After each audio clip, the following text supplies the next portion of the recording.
Pessoal. Bom dia. Primeiramente, queria agradecer a presença de todos aqui da audiência. Meu nome é Éder de Abreu, eu sou sócio aqui da Deloitte, da área de Cyber. Queria agradecer o convite, né? É um prazer estar aqui com vocês hoje. E a ideia dessa nossa palestra hoje, né, é falar um pouquinho sobre a partir de cibersegurança em instituições financeiras, né?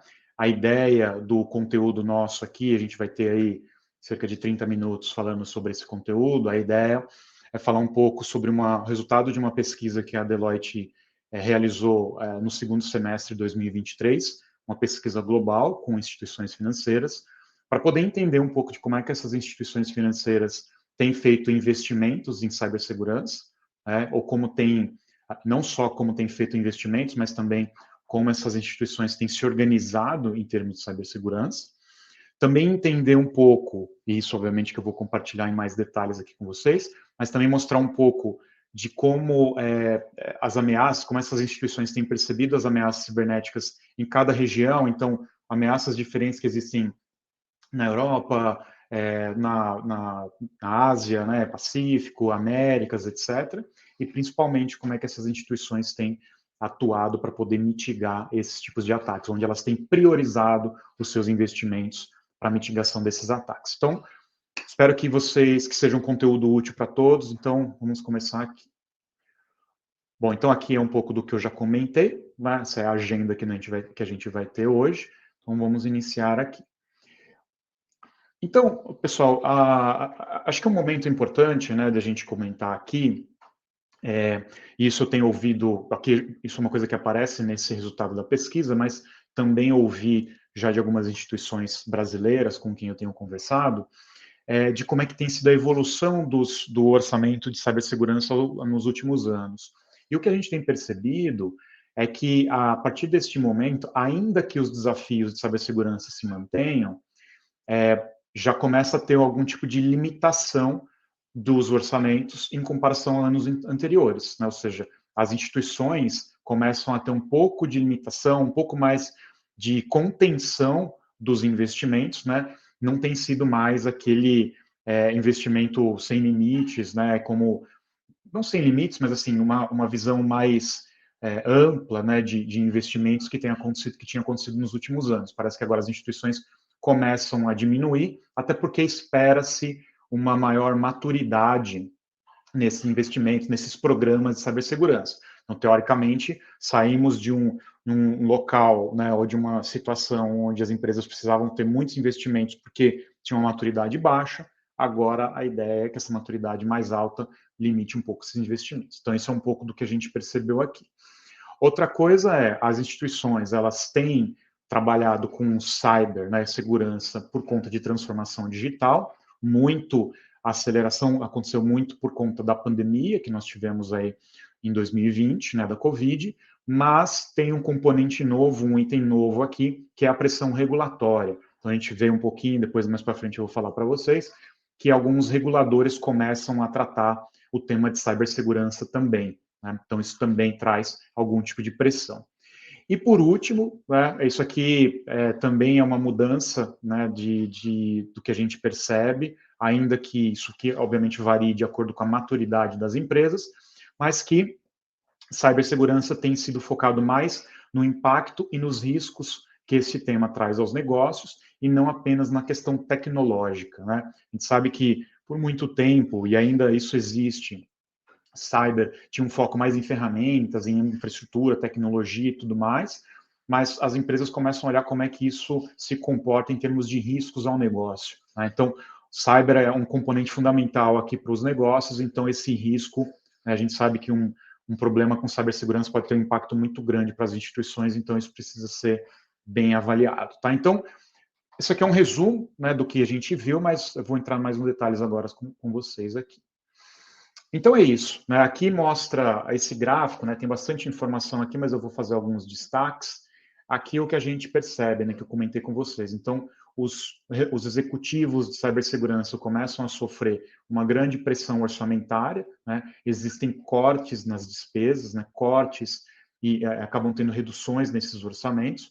Então a gente vê nesse gráfico que está aqui ao lado direito, o comportamento dos investimentos ao longo dos anos, né, 19, 20, 21 e 23. Isso por setor, né? A gente fala em instituições financeiras de uma forma geral, mas existe uma classificação, né? Pode ser a parte de banking e capital markets, a parte de gestão de investimentos, a parte de seguros. Então, isso se comporta de forma diferente, mas vejam que se a gente pegar a parte de banking, capital markets e insurance, houve uma queda em relação ao último, agora em 2023, né? Em relação a 2021. Na contramão, a parte de investment management houve um pequeno aumento, né, em relação a 2021. De uma forma geral, né, aqui a gente coloca, né, qual que esse percentual que a organização aplica em cibersegurança em relação à sua receita total. Então, nós saímos lá em 2021 de 0,72% para 2023, 0,54%. Então, tem uma redução aí significativa no que os responsáveis por segurança têm em mãos para poder investir em cyber. E aqui é um pouco de como é que esses investimentos eles têm sido classificados, né? Então, não houve muita mudança em termos de distribuição dos investimentos de um ano para o outro, de 2021 para 2023. Então, a gente percebe houve a redução, mas a distribuição ela é muito parecida. Então, quando a gente fala, por exemplo, segurança de rede e infraestrutura, estamos ali nos 20%. Na parte de detecção e resposta, houve uma queda, né, de 24% para 16%. A parte de estratégia, super interessante, estratégia, talentos e governança, de 14% foi para 24%. Então, teve um aumento, principalmente aqui, numa visão mais, eventualmente, de talentos, né? A gente sabe que existe um gap de talentos no mercado em relação à cibersegurança, então, aqui pode ter um efeito associado a isso. E os demais itens, gestão de identidades, aplicações, proteção e privacidade de dados e a parte de tecnologias emergentes ficaram parecidos. Destaco aqui a parte de proteção e privacidade de dados. Eventualmente, quando no Brasil nós tivemos lá a LGPD, no lançamento da LGPD aqui no mercado, houve um boom de investimentos, porque as empresas precisavam se preparar. Hoje, muito mais numa visão de manutenção. Então, talvez isso também tenha algum tipo de efeito. Na Europa, a mesma coisa com GDPR e outros locais onde se tem leis de privacidade. Aqui um ponto interessante, né, a gente também já viu isso, e aqui vê muito nas conversas que nós temos no dia a dia, mas isso aqui acaba concretizando, né, essas visões. Quando a gente pega a parte de segurança cibernética, muitos dos executivos, né, os CISOs das instituições aqui, trabalham muito mais numa visão operacional, numa visão mais de OPEX, né? Ou seja, tem muito mais, o orçamento deles é muito mais para manter, né, para operar, do que para investir, né, numa forma de capitalização, né? Ou seja, uma despesa de capital que seria o CAPEX, né? Então, quando a gente pega aqui, 87% das instituições que nós falamos, elas têm mais orçamento para OPEX do que para CAPEX, né? Então, isso também é uma forma, né, mostra até uma tendência, né, do mercado quando a gente vê muitas empresas trabalhando com a parte de serviços, né, você contratar serviços, que acontece muito mais hoje em dia, em comparação ao que acontecia anteriormente, que você comprava muita coisa, até mesmo software, né, vou comprar um software de segurança, né, hoje em dia muitas empresas optam por contratar como SaaS, né, como serviço, então isso mostra também uma tendência aqui de como o mercado tem se comportado nestes aspectos. Seguindo aqui, acho que não sei se eu pulei, não, tá certo, achei que tinha pulado um slide. Então, aqui mostra também um pouco de quais são os principais itens, né, ou os que se destacam aqui, que demandam esses investimentos em cibersegurança, né? A gente vê aqui, a gente falou aqui sobre transformação digital, a pressão regulatória. Então, quando a gente pediu para os entrevistados aqui listarem os 3 principais itens de negócio, né, que demandam ali uma envolvimento de segurança, né, uma habilitação de segurança, o enablement de segurança, eu destaquei os 2 maiores aqui, né, que realmente se descolam dos demais. A parte de transformação e estratégia de negócio, então, muito por conta da evolução dos negócios, os negócios têm se transformado cada vez mais, né, tem estratégias diferentes, tem produtos diferentes, muita digitalização no mercado hoje em dia, né? Então, muitas empresas optando por digitalizar os seus negócios, então isso acaba trazendo o que é o item 2, que traz riscos. Então, esses riscos, esses dois itens, eles andam muito colados, né? Essa evolução dos negócios, novos produtos acabam trazendo novos riscos, consequentemente eu preciso ter mais segurança. Então, esses foram os destaques. Há outros aqui, né? Tem uma questão de inovação, que seria o terceiro, e os demais bem mais atrás, como fusões e aquisições, a gente ainda vê pouco das empresas quando vão fazer a fusão com uma outra empresa, de fazer uma análise de segurança numa due diligence, por exemplo. Então, a gente ainda vê pouco isso acontecendo, deveria ter um pouco mais. Né? Então, aqui, esses destaques também de como é que essas instituições têm colocado os seus investimentos. Aqui um ponto interessante para destacar para vocês, né, quando a gente fala de transformação digital nas organizações, aqui nós destacamos quais são os principais itens de transformação digital, mas para poder mensurar um pouco, né, ou dizer um pouco, né, trazer para a realidade o que se chama transformação digital. Né? Então, ao longo dos anos, né, de 2018 a 2023, nós vemos aqui que cloud, né, de uma forma geral, ou migração para cloud, né, jornada cloud, se mantém em primeiro lugar. Né? A parte de data analytics, né, também ali com prioridade, como segunda prioridade, isso se mantém ao longo dos anos. E aí nós vemos uma mudança na terceira colocação, né, que antes era muito a questão de mobile, né, que foi um boom que aconteceu também lá atrás.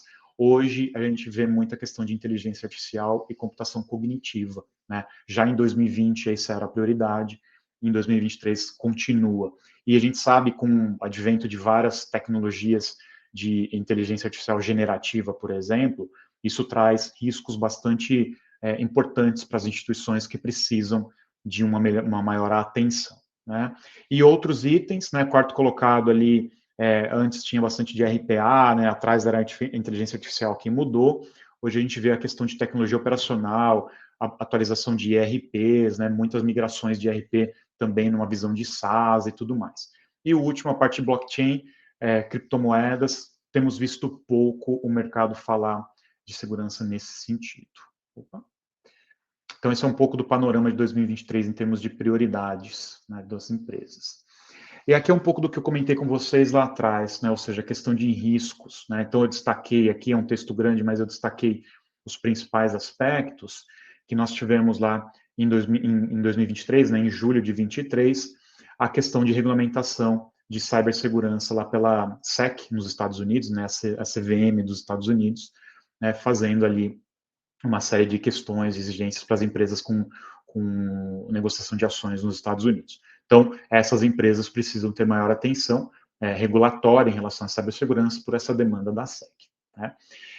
Outro ponto que é importante, né, como eu comentei, do risco, né, quando você tem um novo produto, um novo serviço, obviamente, cada vez que eu trago uma tecnologia nova nos meus processos, eu tenho maior escrutínio regulatório, né, eu preciso ter uma testagem, uma análise muito grande em relação à cibersegurança nessa nova tecnologia, nesse novo produto, nesse novo serviço. Tá? E aí, o que é interessante aqui também, por último, para vocês, né? Quando a gente fala de investimentos, tem essa questão da redução do risco, como a gente já falou, e muitas empresas, né, aqui em 46% das empresas, têm os seus orçamentos, né, mais da metade dos seus orçamentos estão associados a fatores regulatórios, né? Então, isso, veja que ainda existe uma prioridade grande, eu vou mostrar, talvez eu não lembro se é no próximo slide, mas daqui a pouquinho para vocês, como é que as empresas têm classificado os seus investimentos, porque ainda hoje olha-se segurança muito numa visão regulatória, eventualmente para atender uma questão de auditoria, por exemplo, ou então de regulador, e ainda pouco, né, ou migrando um pouco, mudando essa visão para aquela questão mais estratégica, né? Segurança numa visão estratégica. Já falamos aqui da importância de segurança, isso precisa cada vez mais migrar para uma visão estratégica, né? Então a gente vê aqui nesse slide, né, como é que isso está difundido, né? Tem bastante interessante aqui que a 45% das empresas tem uma visão mais associada a estratégia dentro dos seus investimentos, né?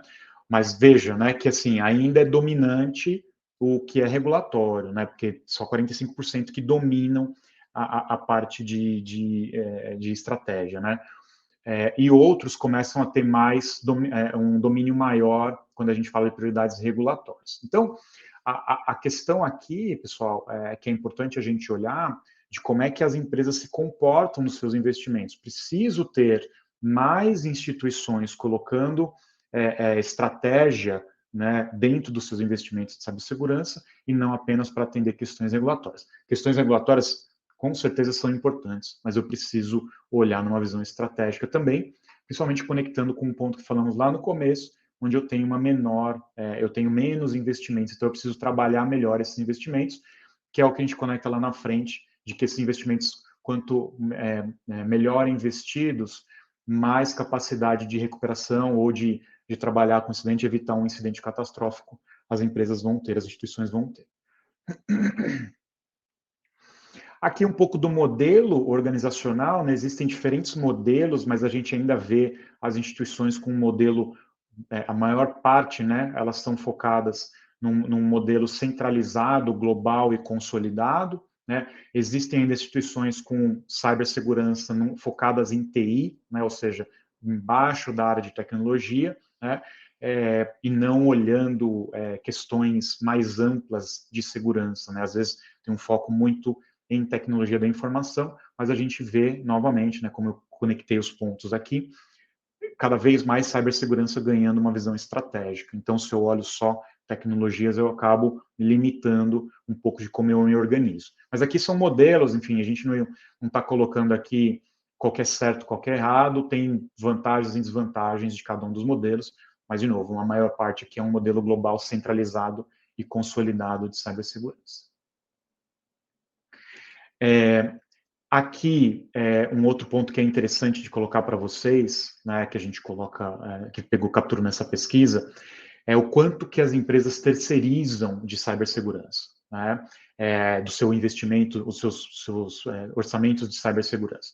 Então, a gente vê que uma boa parte dos entrevistados, que está aqui 42%, terceirizam mais do que 25% do seu orçamento de cibersegurança. Então, é terceirização. Existe muita questão de contratar como serviço, né? Não fazer internamente ou não comprar uma solução e colocar dentro de casa.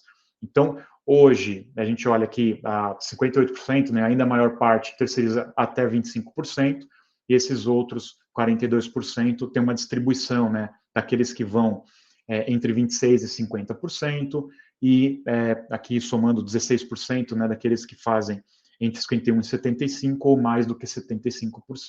Então, ainda é um pedaço menor, e é o que a gente coloca aqui, o que a gente vê é que essa terceirização é muito mais operacional, por conta de empresas que querem manter a parte mais estratégica dentro de casa.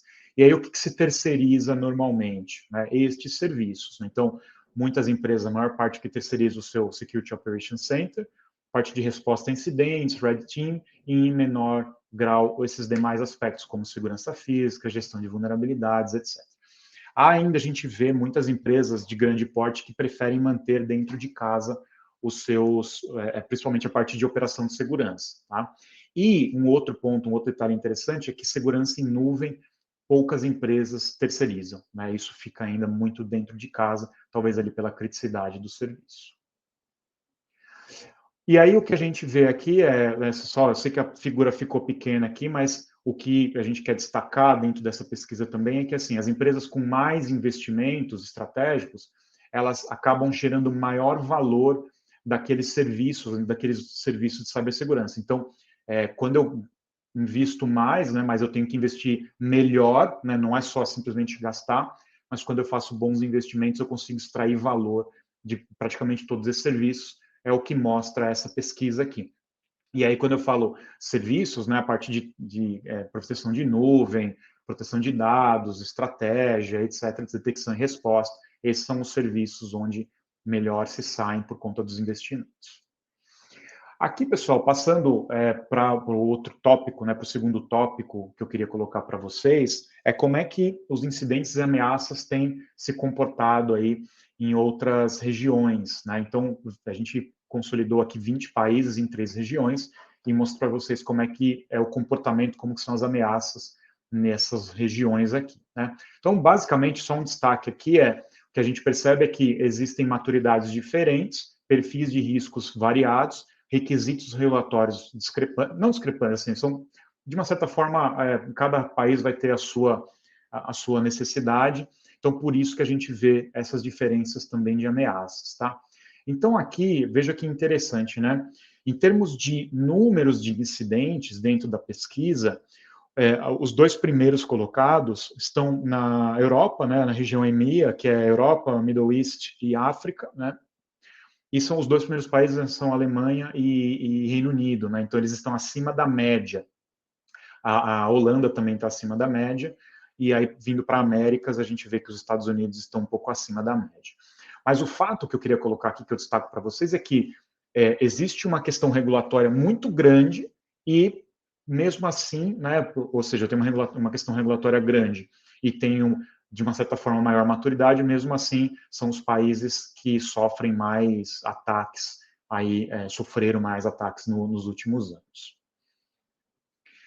E aqui é um pouco do que, destes ataques, o que as instituições têm relatado como principais problemas, principais preocupações que elas têm, né? Então, hoje, por conta de muitos ataques, muitos grupos terroristas que existem, né? O crime cibernético, né? A gente vê a parte de crime as a service, né? No mercado, né? Para quem navega aí, para quem olha muito isso em deep web, dark web, etc., vê que esse crime as a service, crime como serviço, se tornou muito popular. Então, isso é uma grande preocupação para os entrevistados, né? 40% praticamente dos entrevistados nessas regiões listaram o crime cibernético como uma grande preocupação. Em segundo colocado, a parte de cyberterroristas, né, ou hacktivistas, né, ou seja, a gente também vê muito acontecendo, principalmente por guerra entre países, né, entre nações, nós vemos também esses grupos cyberterroristas e hacktivistas atacando outros países, atacando empresas de outros países com as quais eles não querem ter relação ou são contra por políticas, etc. Então, também são grandes preocupações. Vejam que essas instituições ali estão no Reino Unido e na China, né, principalmente, que destacaram essas preocupações.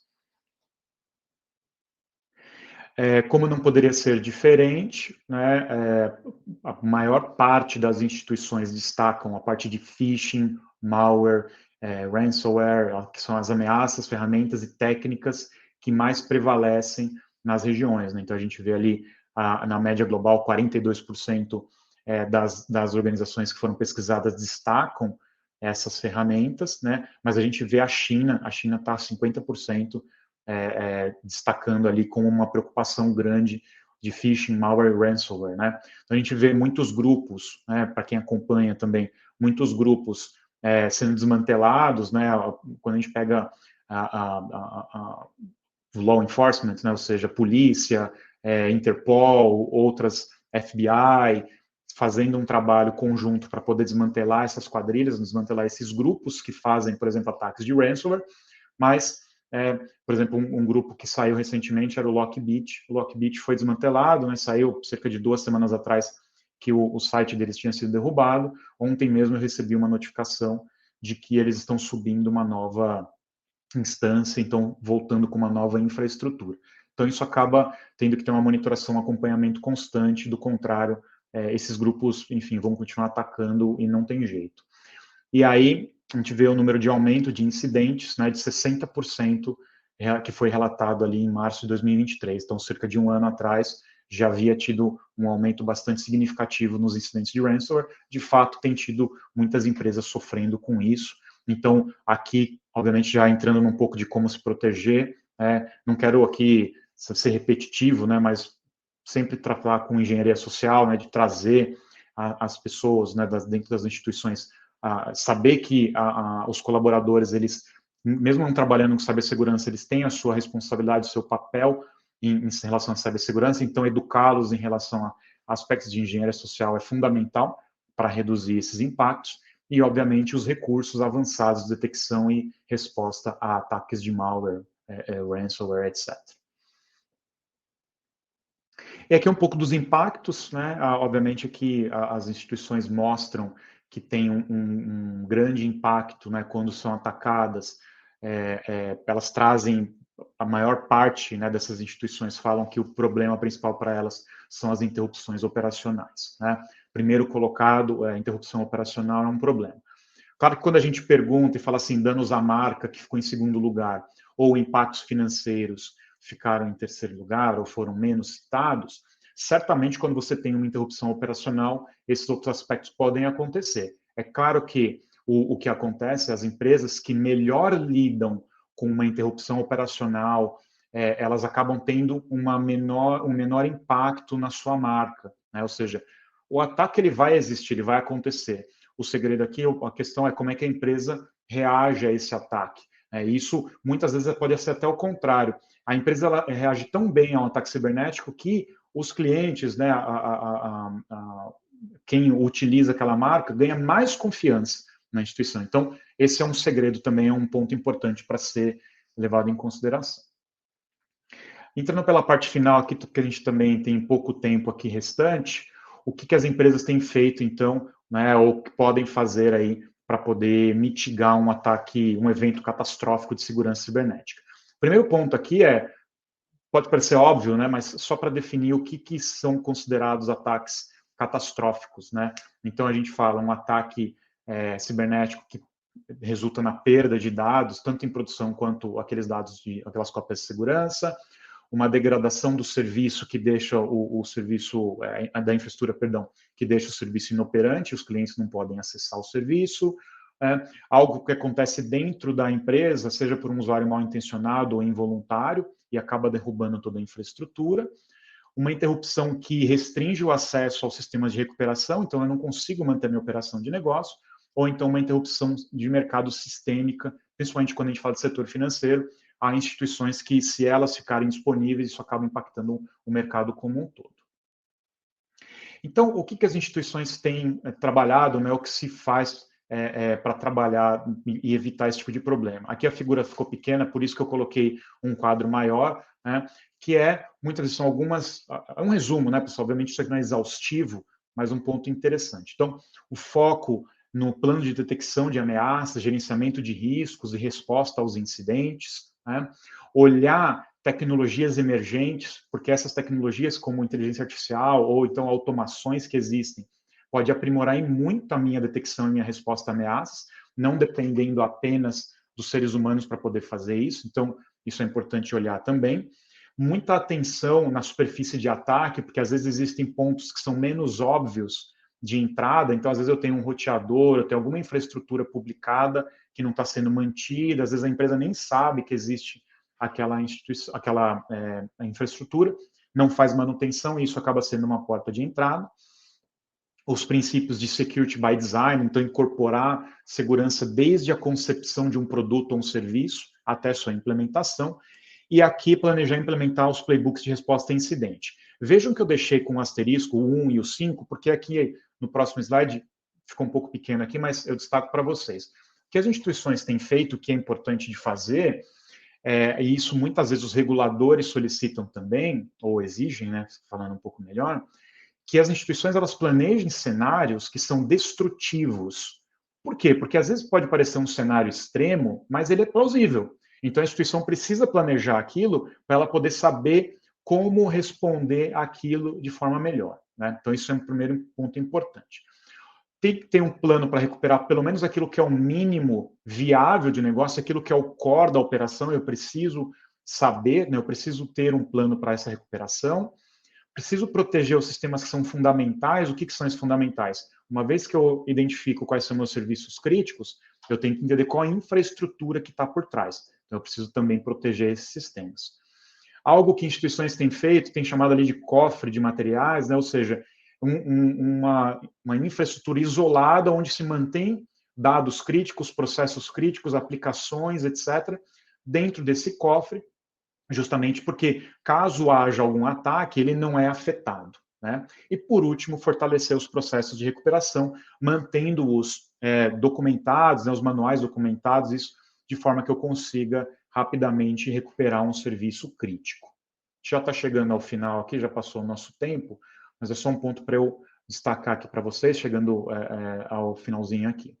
Além disso tudo, o que a gente tem visto, né? Falamos aqui das priorizações, de recuperação, etc., mas muitas instituições que têm investido bem em cibersegurança para evitar essas catástrofes, o que elas priorizam também, que elas focam mais? Na sua estratégia, na proteção da nuvem, né? A gente fala um pouco de que terceiriza-se pouco, porque às vezes a empresa quer manter no seu controle, né, o que está sendo feito, e a parte de proteção e privacidade de dados.